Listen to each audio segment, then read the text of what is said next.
Hello and welcome to Fieros Reborn with me, Fieros, and him, Ganesha, which is my final finished picture of Ganesha, which I'm very pleased with.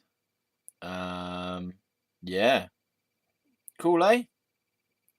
Cool. It's a shame about the reflections, but it's just the nature of the beast. The beast. Pardon me. Hello, Ganesha. Have a look. Is he there? Look at that. I think it's nice. I think it's nice. The background didn't turn out exactly how I thought it would, but sometimes I have ideas, and then when I come to execute them, they don't quite come out how I wanted them to, because it's kind of like I sometimes overestimate my abilities, but it's not usually my control abilities or like how I my technical abilities. Sorry, it's more like my emotional ability in a way, because I wanted to have the leaves in the background to be more um like I don't know, more structured. Sort of, there are going to be these kind of heart shaped or tear shaped leaves.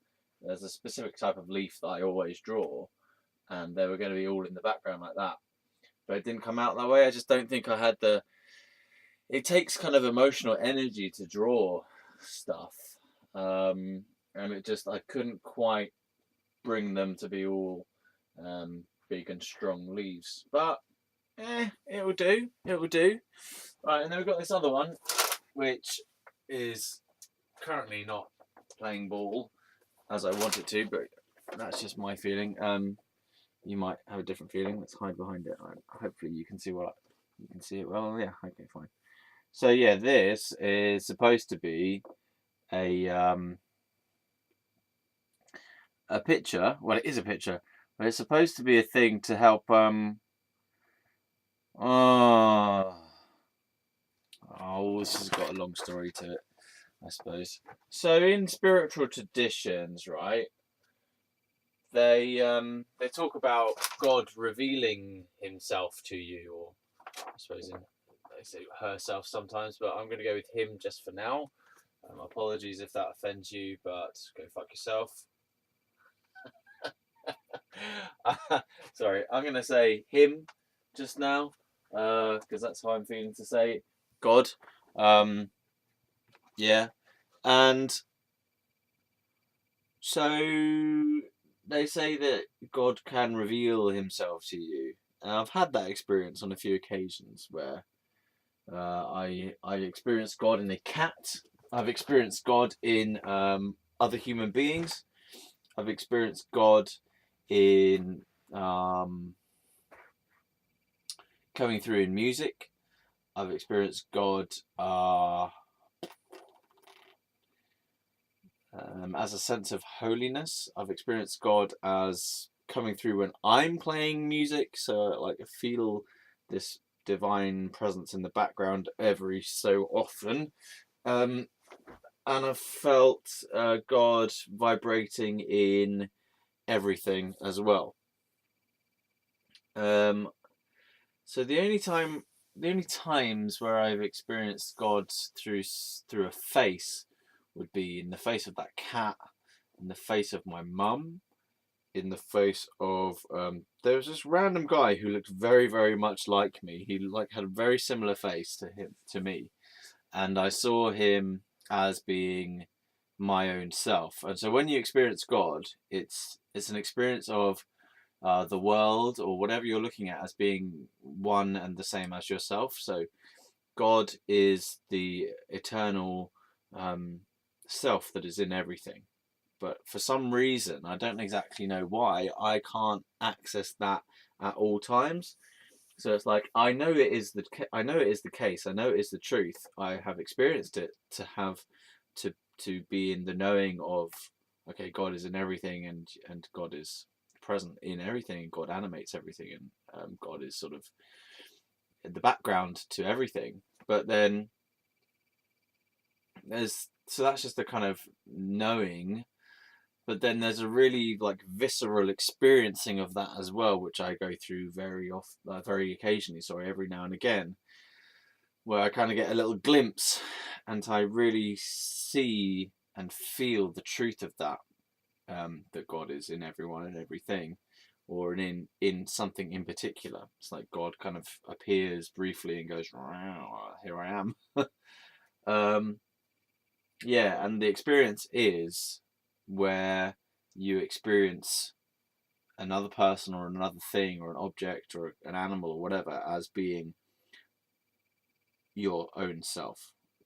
That they are, there is no separation at all. You are merged completely with them, and that you see both yourself here and yourself there. And not just like they look like me or they sound like me. No, they are me. I know them to be me. I know them to be the same essence as me. They are there. It's just me in another form, and it's an awesome experience. I love it. It's like, oh, it's happening again. But part of me is really afraid of it, because part of me, the reason I'm afraid of it is because when I was having that experience big time, the first time I ever had that experience, then I was sectioned shortly after that. So I kind of linked up in my subconscious mind that if I approach God, if I approach that experience of God, then hello, police sirens and being in a psychiatric ward for however long, which, I could say to myself, oh, well, what does it really matter, because I'm in touch with God and I can experience God through everything. If I'm in a psychiatric ward, it doesn't really matter. But there is another aspect, which is the human aspect of living, which is where I'd rather not be in a psychiatric ward with a bunch of nutters around and have my freedom curtailed. It's like, oh, so I can have God, but if I have God, then I have to go into the psychiatric ward, and then I have to have all my human freedoms curtailed, and I have to live a very small, trapped existence with people who I'm not choosing to be around. So it's like, okay, so I can have the spiritual dimension only in a psychiatric ward, or I can have only the human dimension outside of the psychiatric ward. So what the hell? It just doesn't make any sense. So I've been aware that I've been approaching God again, like, slowly, because, for example, for me to draw a picture like that, with all these kind of psychedelic lines and stuff, or even to draw something like that, would have been completely unacceptable to me. I don't know if you can see that. Yeah, it would have been unacceptable to me to draw something like that because of my association to my artwork being used as evidence of my insanity and my madness or whatever. So that was used against me to put me in the ward. So it was really a struggle to get back into artwork for a while when I came out of hospital. Like, I didn't really do much artwork. Well, I did, but I was just really like, I struggled with it, because every time I did artwork, I felt like I was going to go insane again, and I felt like that would lead me straight back to the ward. So I was really afraid of even doing artwork itself, because I felt like it was kind of opening up my mind too much, and it was making me kind of go back to where I was. And then I kind of closed the lid on doing that kind of artwork, or doing any kind of artwork, really. Like, I used to believe that my artwork had like real spiritual powers, to the point where possibly, I'm just saying possibly, they were delusional beliefs. Possibly. But when I was in that state of mind, it was really like I could see the power that the drawings that I was making, I could see how my drawings were being reflected in the outside world as well, which is annoying that I don't have that experience anymore. Like, I have it every now and again where I see that something I've drawn has shown up in the real world in some way, but it's like so few and far between.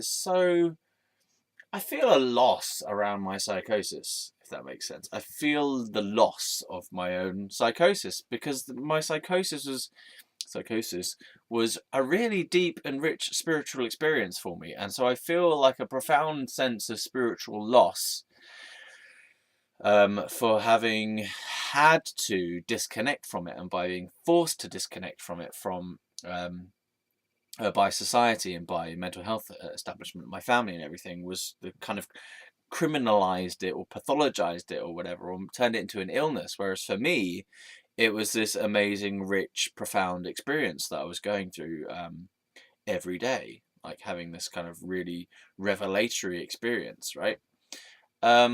Yeah. So, like, I mean, I used to draw stuff kind of like this in a way, and in a way, actually, my work now is way better than it was before, but I still feel a real loss for that original.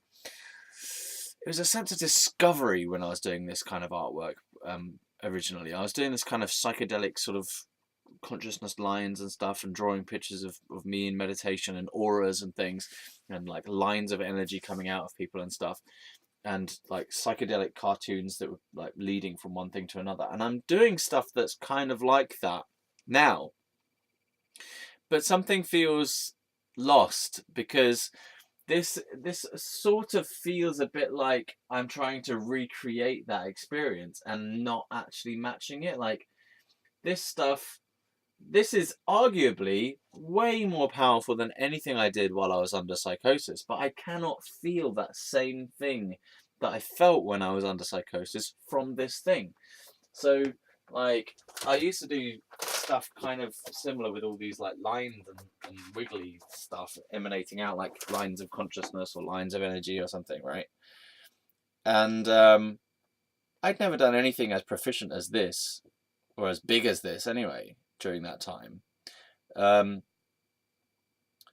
yet I got more out of what I was doing then than I can out of this, which is way more impactful and powerful.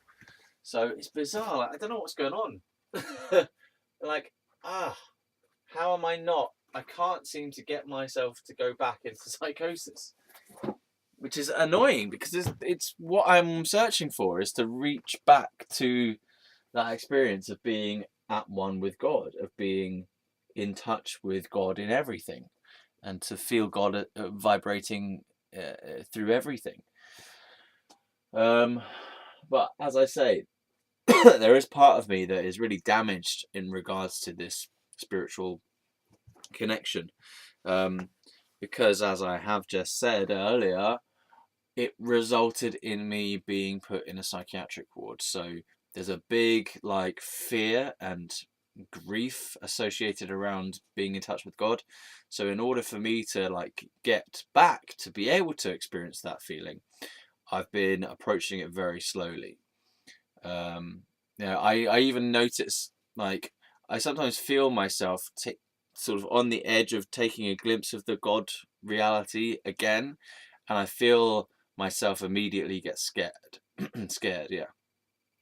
So it's like it's almost like a window is there's a possible window to open up inside me, and I open it up a little bit every now and again. I remember one time I was like out there in the garden, I was just sitting on the bench, and it was really, really quiet. I had this experience, kind of strange experience, where everything looked really, really 3D, like way more 3D than normal, and like it seemed to be kind of having this eerie, but not eerie, like very present, very mystical kind of feeling coming through it, the leaves and the trees and stuff. And I just lay there and I looked up at the sky, or sat there, sorry, on the bench and looked up at the sky, and I felt it's almost like reality was rushing in and wanted to rush in, and God wanted to show himself or itself to me. And I freaked out, basically. It's like my mind was starting to kind of go white and like almost as though I was kind of going into warp drive, like. And I hadn't taken any drugs, by the way. I don't do drugs anymore. But yeah, so I was like, and then I bailed. I basically bailed. I freaked out because I was like, I kind of felt like I was just going to become completely obliterated into this white light. And like, it's just almost as if everything would dissolve if I allowed myself to go into that. And I just got scared. However, it was like I was waking up as well. It was like I was waking up to my true self, or even more true than I think I am now. Like, it was like waking up to eternity, I think is a good way to say it. Waking up to my eternal nature, my eternal truth, and like waking up as if waking up from this world into the real world, which is, so this world is kind of a dream compared with the next level. That makes sense. So if you think about reality as being, so let's say we're in the waking state now, right? And when we go to bed and we have a dream, we go into like a kind of lower level of reality, and then we wake up from that lower level into this reality. But what if there was a further reality beyond this waking one to wake up to, so that this is something, this reality that we see here and now and we can touch and feel, is only a lower level reality contrasted with the next one up, if that makes sense. So when I was like having that experience outside on the bench, it was like literally a split second, but it was so powerful, and it felt like I was just waking up to such a vast energy source that it just kind of freaked me out. I was like, I don't want to go there right now. Like, that was my thought. I don't want to go there right now, because it literally felt like I was gonna merge with the entire universe, and I was like, I don't know what will happen after that point. So as in, like, I didn't feel safe, because I feel like, for example, if I had, let's say, a week by myself, right, and I've been feeling quite good, I hadn't been having any kind of bodily troubles or whatever, any troubles in my life, really, like anything, nothing major or whatever, and I was kind of feeling quite calm, and I had a week to myself when my mum's away, and I could just sort of meditate or whatever, and yeah, and to kind of like say, okay, I will allow you, as in I will allow myself to go into psychosis or into this oneness with God for a day or whatever, and then you can have 6 days to recover from it, or to assimilate what you've experienced. Then I think maybe that would be okay, because I'm dreadfully afraid of going into that place and not being able to come out of it. Like, just to know. It terrifies me. It's terrifying because it's utter oblivion. I mean, it seems like that is where the truth is, though. It seems like that is where the truth of life really is in that place of, well, it's kind of like an exhilaration. Yeah, it's exhilarating. It's an exhilarating feeling. It feels like touching eternity. It feels like touching God, being God. Not in the sense of being like a god. I make the distinction between being God and being a god. So like, to think you're a god is like where you go around smiting people and, thinking that you're the only thing that matters in the universe. But to be God means to realize that all things are what you are. All people are what you are. Everything here is what we are, is what God is. So that's the difference. When you say I'm a god, you actually separate yourself out and pretend that you kind of condense that godlike feeling, and you make it you make it into a small thing, and then pretend you're this big giant being and that you're so important to other people. I think maybe that's what the ego is. The ego likes to think that it's your ego, your self-image and your voice in your head tends to think that it's more than it is. It tends to think that it's more than just thoughts in your head. Yeah, but it's not. It's just thoughts in your head and pictures in your head. So anyway, yeah. So I don't know. I want this piece to. I feel like I'm going to try and bring God forward. God seems to be quite far back, and I'm trying to like come forward, bring yourself to me. Show yourself again.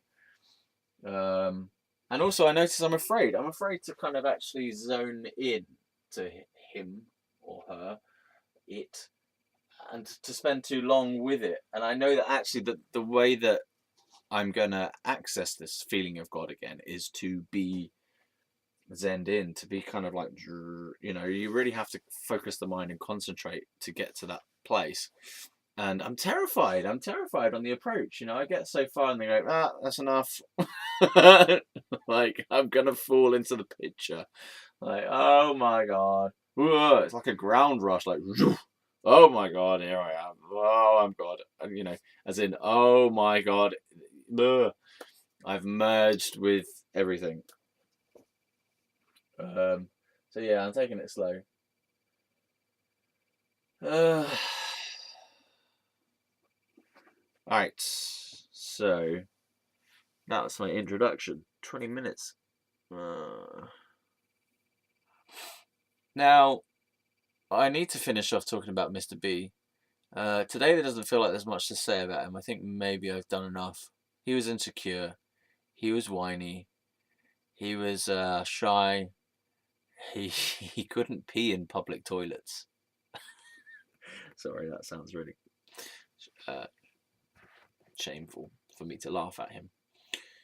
But that was annoying because like he was so socially shy or anxious or whatever. He couldn't pee in public toilets, which I found ridiculous.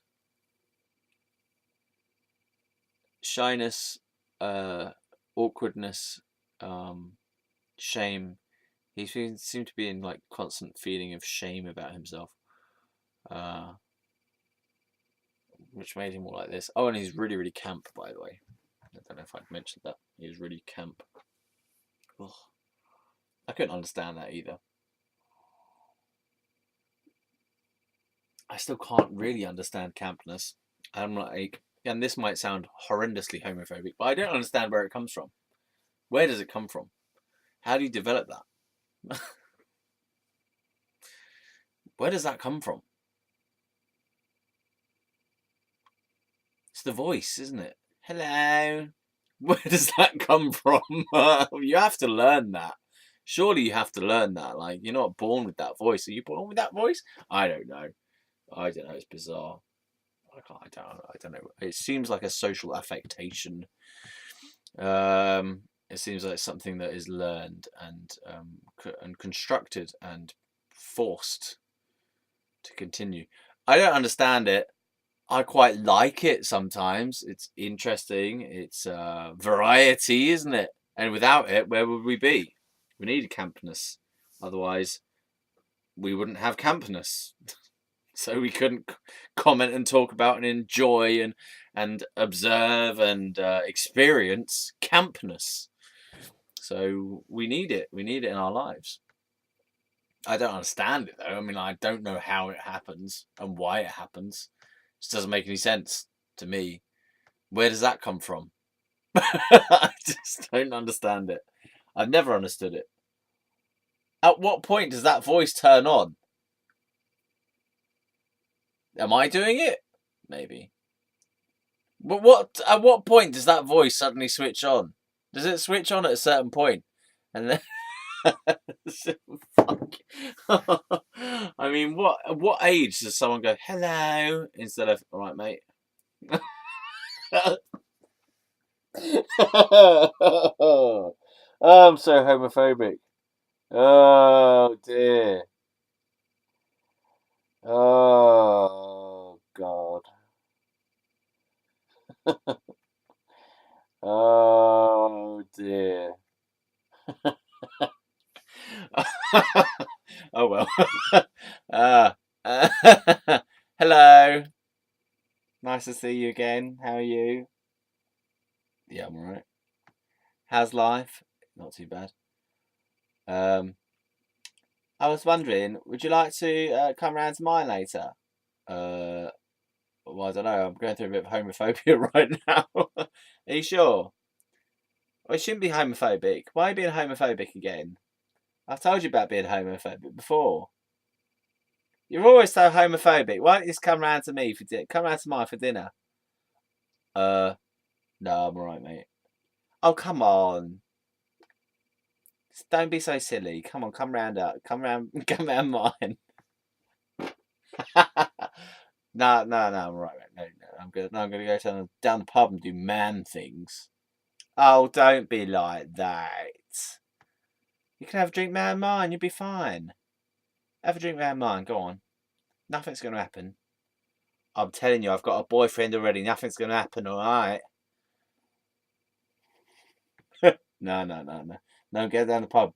We'll go down the pub to do man things. Man things. Man thieves. All right, fine then. I'll have to go out with someone else. I'll go out with my girls, shall I? I'll go out with me bunch of girls, and I'll be the only queer among them. Why don't you come with me?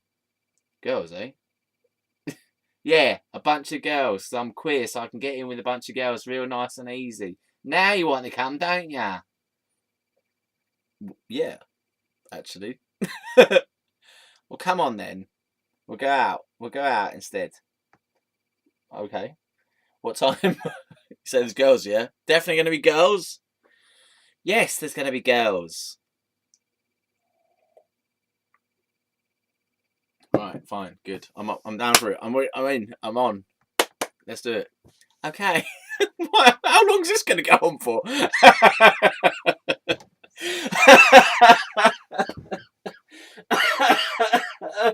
Oh dear. Oh man. Oh, there's a candle in there. Oh dear. Yeah, there we go. 2 candles. Oh, Ren and Stimpy. Beavis and Butthead. Oh, Bill and Ted. Oh dear. Oh.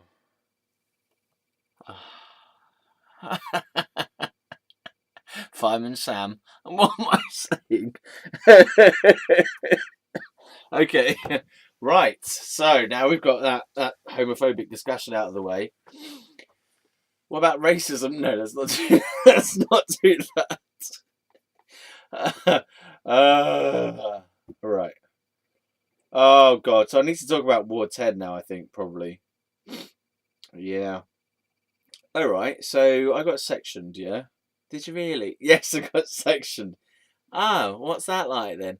It's pretty shit, if I'm honest with you. It's pretty shit. Oh really? What's it mean? What's it mean? Why have I got this gay voice in my head now? Oh. Ah. Go away, you. I am trying to be straight for one thing, and and also I don't want to have this conversation. I don't want to have a conversation with a gay voice in my head. All right? Oh, why not? Don't leak. Go away. I've had enough. Let's.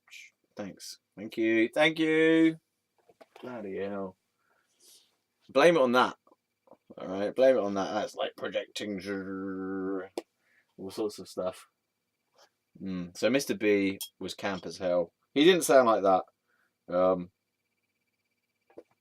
I can't remember what he sounded like actually. No, I can't remember what he sounded like. Let's not think about him too long. So I got sectioned, which I've mentioned before, but it was a pretty shitty experience. The first time I got successfully sectioned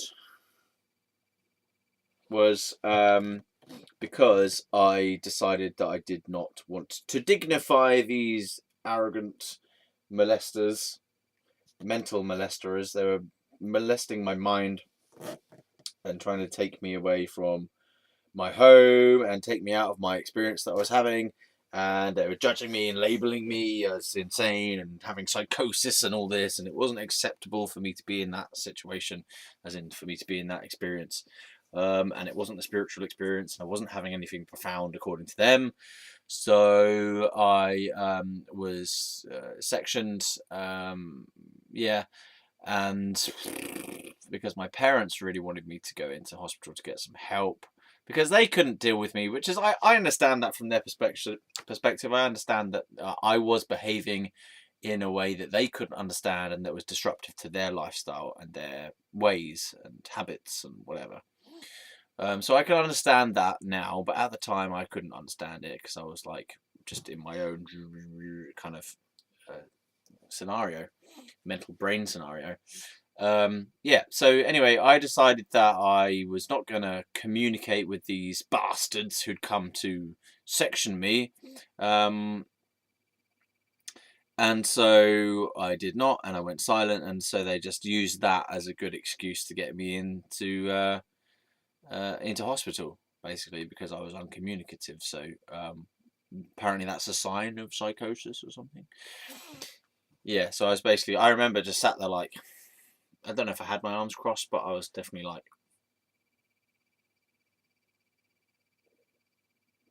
I think I might have stated my initial intention. I was like, I'm not going to dignify this by um, answering your questions, and then I just went silent because that technically that's the most integrity that had the most integrity to to my statement. I was like, I'm not going to dignify your comments or this. I'm not going to kind of dignify this situation as being valid, basically. Therefore, I'm not going to communicate. And then I just stuck to that. And then I got stuck in a van. I don't know if I screamed at that one. No, I didn't get put in the van that time. So I didn't get put in the van the first time. I got put in the police car. Right. Okay. Yeah. Then we got to Ward 10. I know I'm going over stuff that we've gone over before, but I got to Ward 10. I got put in this little room as a kind of like welcome. Hello, welcome to the horrible psychiatric ward that you're going to be in for we don't know how long. You're in a section 2, which is a 28-day detention section thing under the law, the Mental Health Act, to detain a person in order to assess them with a view to treatment. Okay, so I got in there. I had my own room as well. Yeah, which was next to Hemorrhages, who was the person who did yoga every day and who ate grapes every day and who had difficulty difficulty understanding whether or not I was his grandson or not. And I was not his grandson, but he did not seem to know that sometimes. Yeah, and he was the one who was like singing to me, "Oh, no, not my own creation," and he was the one who was he thought that he hadn't been fed, but only at dinner time. He thought that he hadn't been fed for like 12 hours or 24 hours or 36 hours or 48 hours or something, 18 hours or something like that.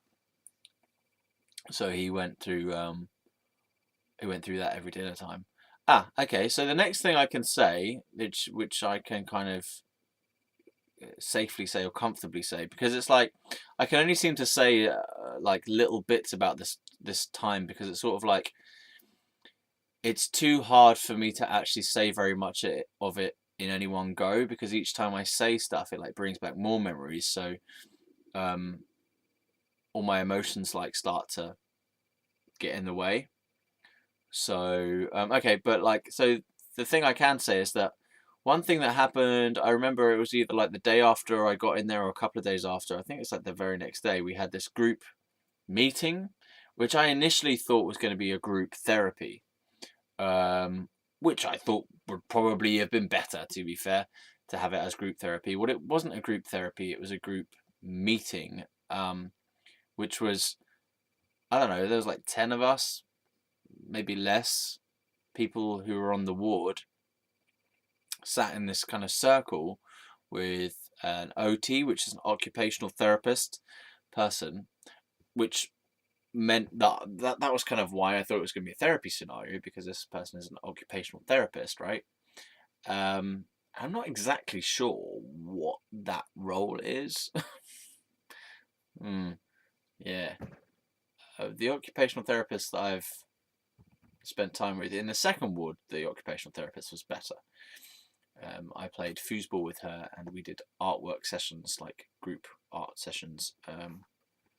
We did cooking sessions with her as well.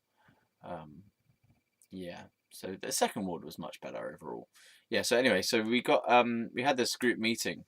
We were all sat around in a circle on these chairs, right? And then the OT, the occupational therapist, was like there leading the meeting, and it was just really banal, if that's a word. I know it's a word, but I don't really know what it means. Like mundane, boring, practical kind of housekeeping type of stuff. Like so, stuff that was on the agenda was like, can you please put your spoons away or wash your spoons up when you're after you've been in the kitchen making, because we had like this little kitchen, there was just like kind of little very small kitchen room for you to make like tea and coffee, or Ovaltine, which I was having a lot of Ovaltine at that time. It's just what I had. I think that's when I developed my first taste for Ovaltine, because they happened to have Ovaltine there, and I was like, oh, I'll try that. Never tried that before, not properly tried it. And I was like, oh, this is all right. Yeah, malted drink. Yeah, malted drink helps me get in touch with God. Malted drink. The colour of it and the crystals helps me get in touch with God. Yeah, I could do with some Ovaltine now that I've been saying that. Damn it. Gonna get some Ovaltine. Reconnect with my roots. Reconnect with my past, man. Let's get back to the psychosis. Back to psychosis. Back to life. Back to psychosis reality.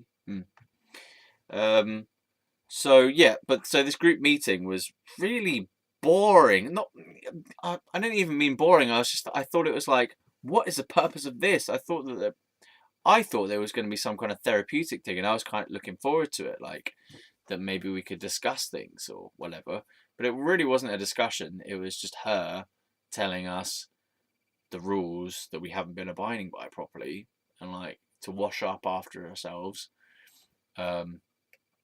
Maybe to like not steal each other's clothes or something.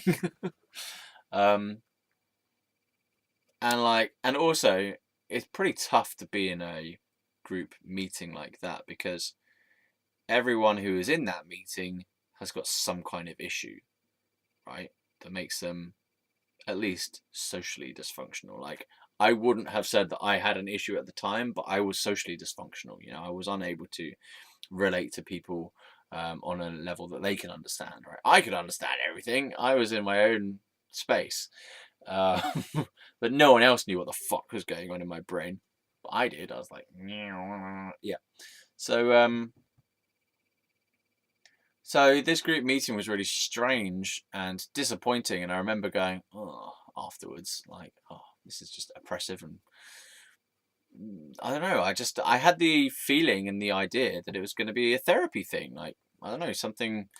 Maybe it was written on the board as to be a group session or group meeting or group therapy, maybe, but it wasn't therapy at all. It was just like, tidy up after yourselves and no shouting. So that was shit. Yeah. And I don't think anyone was really paying any attention. And also, at that point, I got a real sense of hopelessness and the pointlessness of and purposelessness of everything. I was like,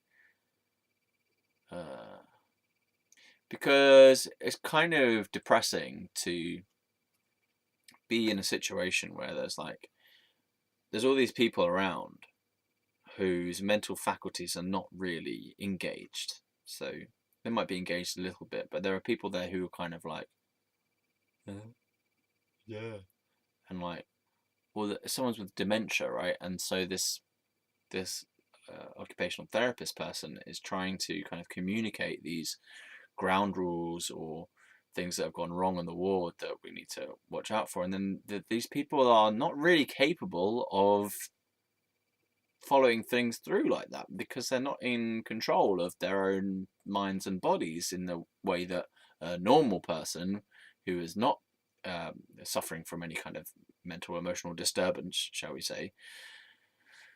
So the people who were in the meeting really weren't capable of carrying out those sort of instructions in a consistent way. So it's like really depressing and a sense of futility around the whole thing, because this occupational therapist was like kind of talking to people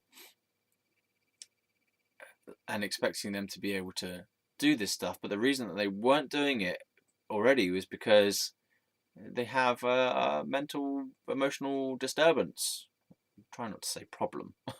They're going through some stuff, and they may well be going through that stuff until the day they die. Some of these people, for example, Hemorrhage, who was going through dementia, and I'm pretty damn sure that he wasn't going to just suddenly snap out of it and be normal again.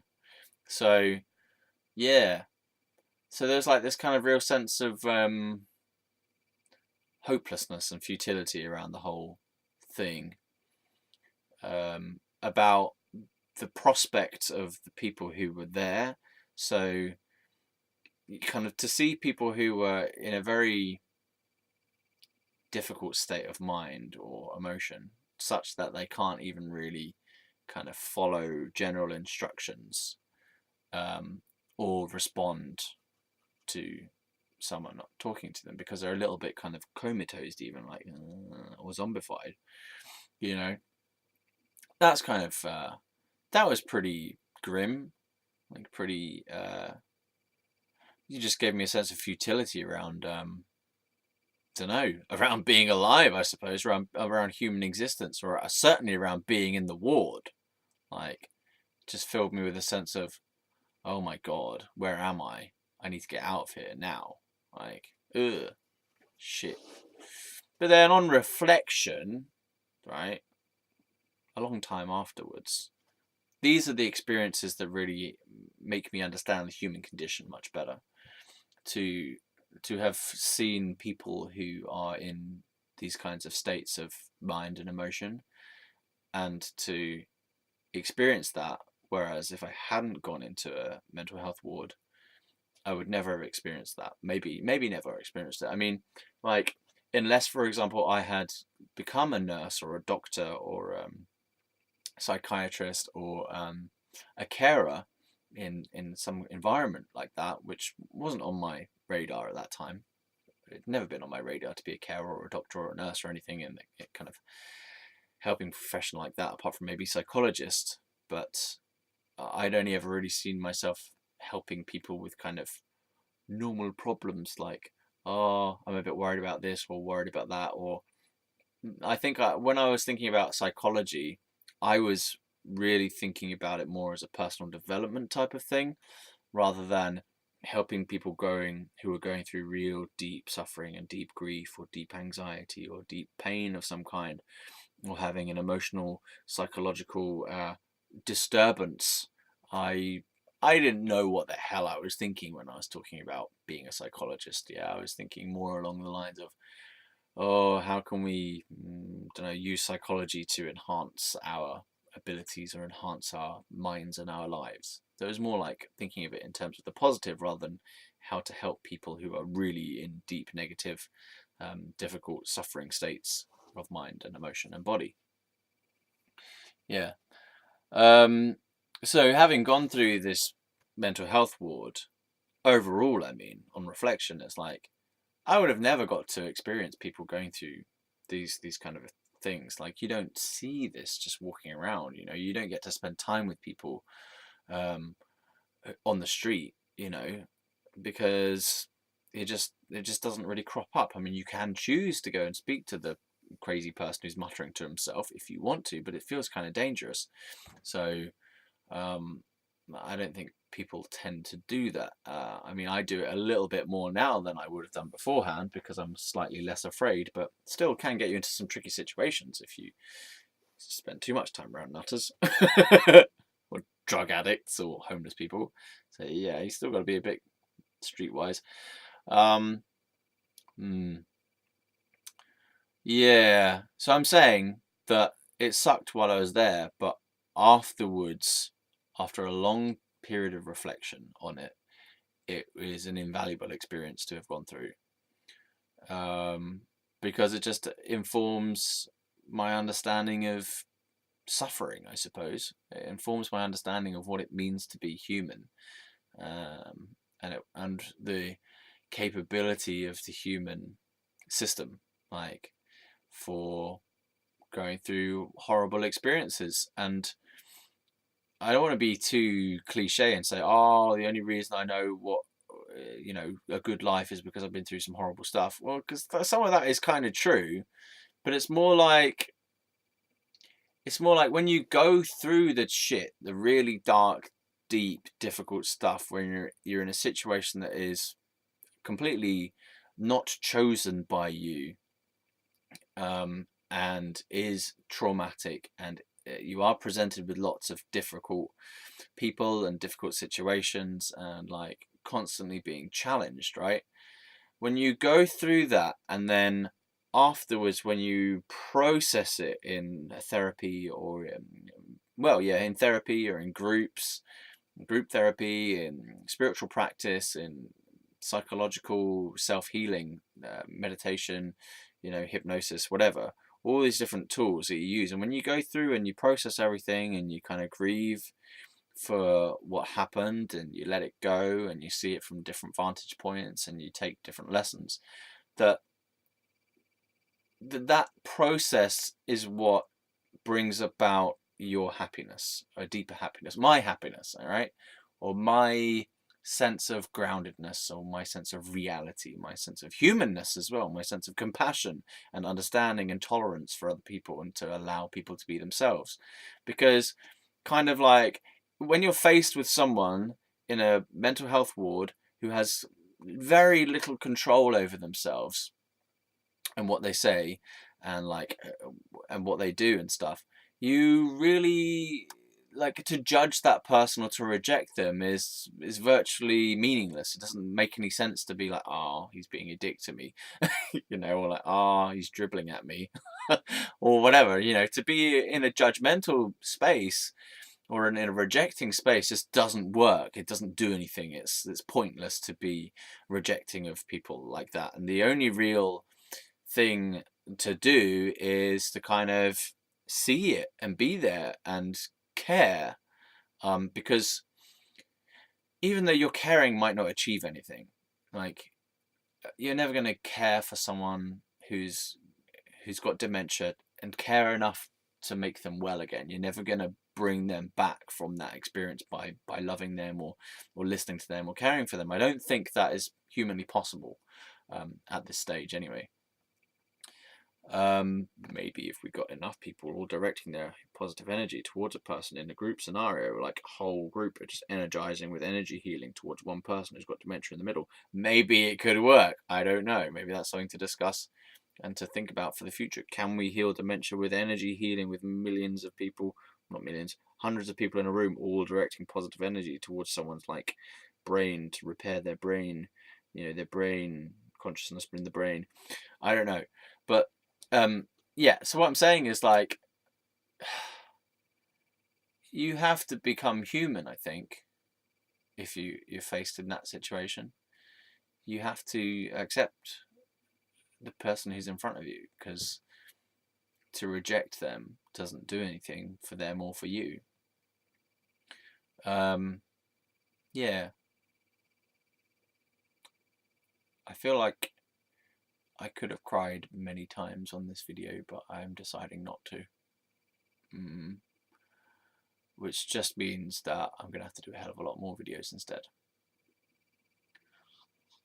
It's all the same energy. If I cry it, maybe I can shorten the amount of videos that I do. But I still have a sort of defense against crying. I got a defense against crying on camera.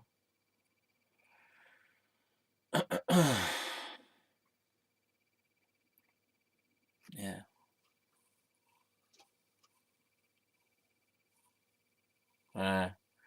So yeah, so we had this meeting and it was pretty unhappiness provoking. It provoked unhappiness within me. And yeah, again, I'm still just feeling this sense of like deflation and futility about how I think maybe it is related to how the occupational therapist ran the meeting, because it's like she had this kind of agenda. She brought this agenda on a like marker board, whiteboard thing or something, or no, it was on a sheet of paper. She passed around this agenda, right? And it's like that's completely inappropriate method of of communication for the people who were there. I mean, maybe me and one or two of the other people who were in the group were at the level of at least being able to take in what was said, but I'm not even sure that some of the people could really read anymore. You know, and of the people who were there was no one who was really engaged enough mentally and emotionally to actually take on board anything that was said and to make anything happen from it, because everyone was anxious, depressed, in some form of psychosis, having dementia. You know, it's like, what do you expect to happen from this meeting as a result of the way you've communicated? Like, you just told us a bunch of things that we were supposed to be doing and haven't been doing. And it's very likely that at the next meeting you're going to say the same things, because we're not really capable of this stuff. Like, we are in that group anyway. The people who were there were not really able to follow those guidelines. So what's the point of even trying to impose that upon them, or trying to sort of, I don't know, communicate with them? It's almost like she'd entered into a business meeting somehow. And I think that actually overall, this is something as a kind of note point that I have, a sort of point of improvement for mental health professionals and facilities, the whole system really, is to bring back the human element, because I feel like a lot of what goes on in mental health units, psychiatric wards, is basically a bunch of nurses and professionals who are doing a job, who have got all these boxes to fill, like tasks to carry out, and boxes to tick, and notes to make, and people to report back to, and protocols to follow, right? And rules to abide by, and laws to uphold, and safeguarding to maintain. And where's the human element in all that? That's all systematic. That's all mechanical and like objective in a way. It's all very analytical. It's a very analytical and mechanical, practical approach to something that in its nature does not respond to that kind of approach. So the mind and the heart and the emotions don't really respond to a mechanical lattice, or a kind of matrix, if you will, of grids, grids and boxes and structures and plans and things like this. Because, I mean, that's part of the nature of the dysfunction in a way. Like when your mind and heart and body and emotions start going all out of synchronization with each other, then one of the things that you can't really do is organize your energies and your forces. So planning may or may not work. Following rules may or may not work. Following thought structures to logical conclusions, probably not going to work. So, and also, like, I'm just trying to make general points here, I suppose.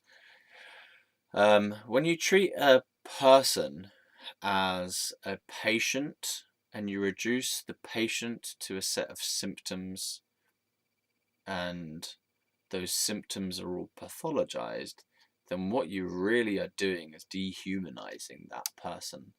Because it's like you take someone's essence and then you pick out all the things that are wrong with them, and that's their symptom profile. Then you say, oh, these symptoms are all part of their disease or their condition. And then you say, right, because of that, we have to use these protocols of medicine and treatment and observation and whatever. And then, so how far away are you now from an actual human interaction with another person who's like a responsive, intelligent individual? So the nurse or the doctor or the occupational therapist or whoever it is, the more layers of this kind of bullshit, medical, professional, structured, planned bullshit, the more and more layers that they have of that, roles that they're playing, the role of being in a therapist role, they have to speak to you in a certain way, and they have to make sure they ask you these specific questions on their little task sheet of questions. They have to tick the box, and they have to rate things out of 10, and the more of that kind of shit that they have to do, I'm not blaming the individuals, I'm blaming it, or trying to point out the flaws in the system and how it's ineffective and how it's basically dehumanizing people. So the more of this kind of plan, structure, mechanical, analytical stuff that they have in front of them, the more they're putting up a massive barrier between a patient and them. So from a patient's perspective, at least from my own perspective as being a patient, right?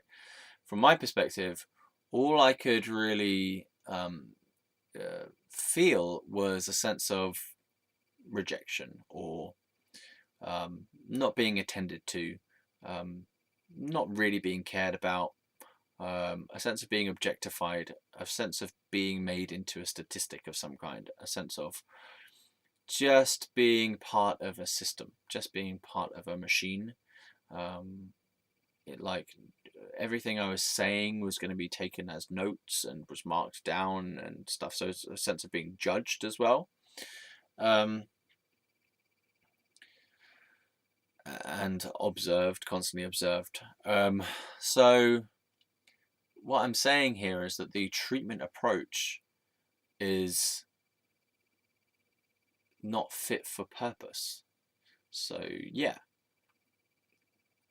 yeah, and I think that there obviously needs to be structure and there needs to be rules for people to follow, for nurses and doctors to follow, but then there needs to be a kind of space as well where people can have genuine interactions with each other, and the doctor or the nurse or whoever has time to care for a patient. And caring means there's no rules on how you care. You care because you care, and you care actively, as in you go to a person and you spend time with them and you listen to them and you help them with their needs or whatever it is, and you care about them. What caring about someone is kind of like, I don't know, it's like you either have it or you don't. In that moment, you either care or you don't care. And if you don't care, why are you doing that job? Right? If you care, great. We need that kind of thing in that situation. And so I got the feeling that the people in that job, maybe they started out in that job because they cared, and then they just got kind of overcome with all this mechanical, statistical kind of the nuts and bolts of their job, the things that they have to do every day, and it just becomes this mechanistic, dehumanizing experience. So the amount of times that I had to answer questions about whether I wanted to harm myself or anyone else was ridiculous. And I was supposed to get like 20 minutes of time with a key worker or whatever, key nurse, something like that, every day. I don't know if I got it or not. I mean, like half the time that the nurse was there with me, he was checking his watch, and, like looking around as though he thought he should be elsewhere, and like as though he didn't care and he didn't want to be there. So I think I might have even asked to get him changed, because I'm like, I need a different nurse person if this is supposed to be someone who's like here to care about me or to see how I'm getting on or whatever, you know. And he just doesn't give a shit. He's just sort of answering the questions, looking around the room, looking at his watch as though he wants to escape as quickly as possible. So that's not a good vibe. I think that had an impact on me, but that was in the second ward actually. So I should go back to the first ward. Not literally, but in the story. Yeah. But time's running out. So I'm going to leave it today. Just some thoughts about that, about the caring professions and how they should be a caring profession, and not profession should come second. You know, the professional aspect of it. Like this person delivering this meeting with all these agenda points about things we should do and haven't done properly. Look at the people you're talking to. Like, this is not a business meeting. Anyway, so that was Fieros' story time with me, Fieros Reborn, Ganesha, and the face of God trying to reveal itself, but having difficulty revealing itself. Come on! Yeah. Anyway, so, pardon me. I'll see you, camera, and I'll talk to you, person, next time. See ya!